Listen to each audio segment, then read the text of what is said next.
On and shift our focus to the state of Bihar now, already been questioned several times over alleged discrepancy in their COVID death data. Bihar has now reported one of the largest deviations in excess mortality.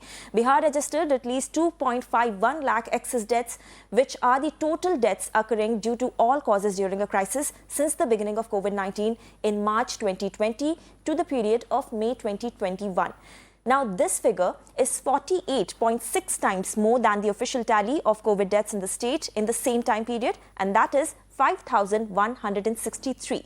While the Bihar government continues to defend itself, the families which are affected and have lost their kin to COVID, they allege that negligence is there on the part of the state.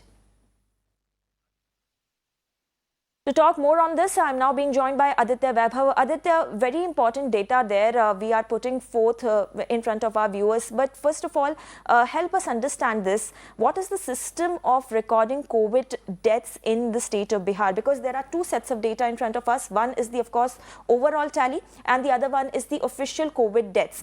And there has been several reports which have alleged that there has been massive discrepancy in the COVID deaths that are being recorded by Bihar government. Well, yes, of course. The recent one being a statistical interpretation of the death figures of the state actually revealed that there were some more deaths as reported by the civil registration system, but it was not actually reflecting in the data as shown by the state government.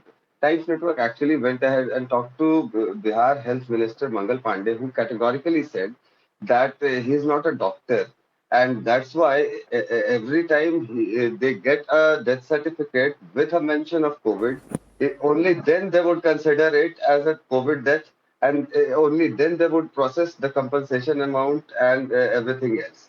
Right. That being said, we went across to the fields and we talked to several families. We saw several death certificates accompanied by medical reports suggesting directly that the person concerned was COVID positive at the time of death. Right. So there happens to be a case of mismatch. Right. And this is the mismatch we were talking about. And the state government is actually trying to figure it out and try to understand how they would decipher this and get to a logical conclusion. Right. Aditya, thank you for sharing all those details.